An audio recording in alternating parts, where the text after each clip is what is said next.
It's episode 2 of the RV Noobs, and in this episode, we're going to have a 5-round heavyweight bout, drivable versus towable. Come along for the ride, let's go. Welcome to episode 2 of the RV Noobs. Noobs is short for newbie, which is another term for somebody who is new to a community, and we're definitely new to the RV community. Shout out to our friends Brian and Toinette, who actually have a name called Newbie. Spelled a little bit different, but pretty coincidental. Thanks for your support on our channel too, the Newbies. But yeah, we're really excited to get this episode underway. If you are new to this channel, make sure you hit that subscribe button. Like this video, share it with all your friends, let them know that there's this cool new channel out there where we are trying to connect with people who can help us out with referrals or with just information or whatever. So we appreciate you doing that. If you saw our very first video was about where we even need to start. We didn't really know, so we started at an RV show. And by the end of that video and by the end of the show, we had pretty much narrowed it down to we are probably going to get some sort of either a drivable, a smaller one, not a class A, which I think is the big ones. You're gonna let me know in the comments on whether or not we're getting these all correct. Not a class A, not a giant one, but maybe a class B or class C, smaller, or we might get a towable, a little bit smaller, not a fifth wheel. So that's where we narrowed down our choices, but we still haven't decided. So we have been doing some research on whether we should get a drivable or a towable, and we wanted to compare them and figure out which one would be right for us. This is not all inclusive because you all are probably gonna tell us, well, what about this or what about that? That's what we need. That's what we're here for. So let's get to it. Let's go to round number 1. So to get started in round number 1, I'm going to talk about the drivable and a couple of things that we like about that. And I think the biggest part is that it's just very simple. You park it in your driveway, this drivable, and one day you decide, you know what, I want to go take the Class C or the Class B to the store. You can. You just get in there, you turn the key, and you go. And you can do that when you go anywhere with this vehicle. You can go to McDonald's. You can go, shouldn't be going, don't go to McDonald's, go to somewhere nicer. But if you were going to go to McDonald's or something like that, just going to the store, just going anywhere, it's very simple. Get in, turn the key, go, right? As opposed to if you had a trailer, you can't just get up and go. And that kind of applies to wherever you may be at that time. You just can't hook up the trailer and go because it takes some time and it takes some effort. So that's what I really like about the drivable. And my wife likes that part as well because she can drive it because it's just a big car. Now, if you have a towable, it takes some experience, right? I don't have a lot of experience driving a towable. My wife has 0 experience. I've towed maybe a small trailer or a jet ski or something like that. And even then I'm a little bit nervous. So it just seems like the drivable is a whole lot easier to just simply do what you need to do in terms of just driving. So I'm going to give round 1 to drivable. Drivable's up 1-0. The next thing is I'm going to talk about a towable that for me is it's sort of breakdown protected in a way when I look at it. If you are out somewhere, let's say you're a long way from home and you're camping and you've got your towable, right? And let's say something happens to your car, your vehicle that you're pulling. So it's a truck or an SUV or whatever it is. And something happens to your vehicle. You still have a place to stay. if your car or your vehicle is getting fixed, right? So that's an advantage, and vice versa as well. Something happens to your trailer and you have to get it fixed. Well, you still have a car to get around, a vehicle to get around wherever you need to. And I think that's a big deal.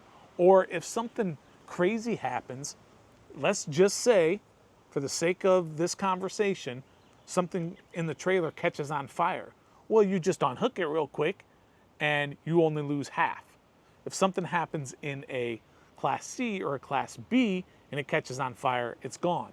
So if something does happen in just terms of a regular breakdown, and your vehicle has to go, your Class C has to go to a mechanic, well, you're not only out your home, but you're also out your vehicle to get around. And of course, there are a gazillion options to overcome that.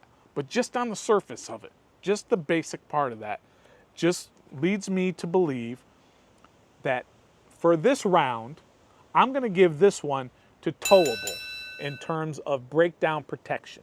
Not fully, but just comparing the two. Round 3, some of the things that we're looking forward to doing is maybe going to tailgates. We love our Washington, D.C. sports. We love our Commanders and our Wizards and our Nats and our Capitals especially, right? We're big fans. And if we want to go and we want to do a tailgate, for example, we're going to go to Commanders, we're going to go down there to Northwest Stadium in Landover, and we're going to tailgate. Well, heck, everybody just come on over. We'll all get in the Class C, and we'll all just drive. You need one driver. Nobody has to worry about driving and meeting you and all this other stuff. You just ride along with us. That's super convenient, right? And I don't even know if a lot of these tailgates allow a towable. They'll allow the Class C's and Class B's, of course, but I don't know if they will allow a trailer. But also, let's just say we're traveling across country. It's me and my wife. We're driving. Hey, I need a sandwich. She needs a sandwich. Just stand up, go back there, make a sandwich, watch some TV, take a nap, wash your hands. All of this stuff is just so very convenient when you have a Class B or a Class C. You can't do that with a trailer for obvious reasons. So round 3 has got to go to Drivable. It's 2 rounds to 1. The Drivable is winning so far. Destination convenience. Let's just say again, for example, one of the things that we're going to want to do is we're going to want to go camping. And let's say we get to a campsite and we're in a Drivable. And we get there and we pull into our spot and we get all our connections and our electrical and our water and our sewer.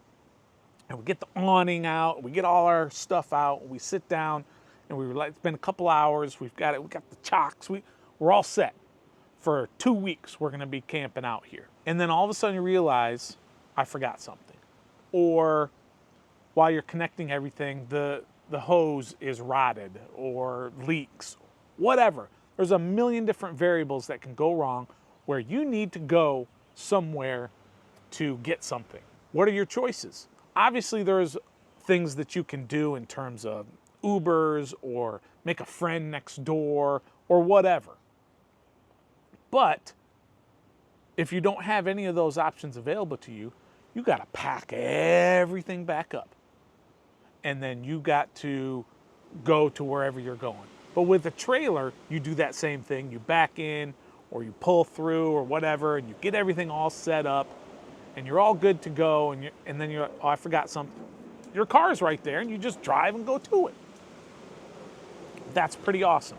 And as one person put in our comments, D. Peterson put in our comments on our previous video, one of the big advantages of having a pull-behind, a trailer, is let's say you're going somewhere cool for a week or so. Let's just say you're going to Miami, near Miami, and you got a campground or whatever, and you get to Miami. Well, now you want to go explore Miami. Again, there are other options, but wouldn't it be nice to just be able to get in your car and go? Come back at the end of the day, your campsite is completely set up. You don't have to do anything but pull in and go to your campsite, go to your trailer. It's all set up and ready to go. You can't do that when you have a Class B or Class C. It's all personal preference, but I'm giving round 4 to towable. Round 5, final round. It's 2-2 right now. This is a heavyweight match. This is coming down to it in the last round of this fight, drivable versus towable. Cost. That's the most important piece of this whole thing, is cost. What are the differences in cost? I don't know for sure. I'm gonna need some help on this.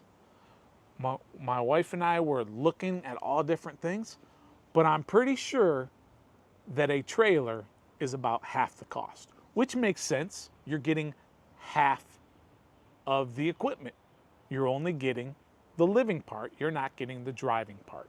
And so that makes sense, but that's got to play a part in it, right?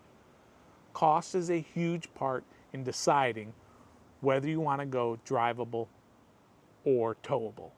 And from what I can tell, a trailer, a towable, half the cost, 1/3 of the cost even. I mean, of course it depends on a million different factors, on the size and the different things that you want, the extras and the name and the new versus used, all of that plays a role. But essentially, if you're looking at a brand new 2025 30-foot Class C and a brand new 2025 26-foot towable, brand new, I think it's going to be about 1/3 of the price. And I could be wrong, but I mean at least half. So that plays a big role. So when it comes down to it, I've got to give the final round to towable. Towable wins this 5-round heavyweight fight. I'm not saying that's exactly what we're going to do yet. We still haven't fully decided, but here is what we're going to do with that information. And you can also let us know if we're crazy. But we think this is really smart. We're going to rent them and try them out. In just a couple of weeks, we're renting a trailer, a towable, and we're going to try it out. And we're only going for a couple of days. We're not going for some big long trip, so that we can get a feel for it. All the connections, all the conveniences, things that we'll need and don't need, and we like and then we don't like, and we're going to make all kinds of notes. Of course, we're going to document it right here on the RV Noobs channel, and we're going to share it with everybody on what we liked and what we didn't like and the actual experience. And then a little while after that, we're going to do a drivable and do the same thing. And then that will give us a better idea of exactly what we want to do, because we still don't know, but we're getting that much closer, and we need your help to let us know what mistakes we've made so far and what mistakes we might run into, so you can help us avoid those mistakes and have a good experience as we get into this community. Appreciate everybody who has watched this video, who has watched the other videos, getting good response. Again, make sure you hit the like button, hit the subscribe button, hit the notifications, share this video with everybody. We want to get information from as many different people as we can, so we are well informed and we can make the right decisions as we go forward. We can't wait to share our experience on our first RV trip, which is going to be on a 22-foot towable, only for a couple of days, close by, and it's going to be a lot of fun. Thanks everybody for checking us out, and have a great time. This is the RV Noobs channel. Let's go have some fun.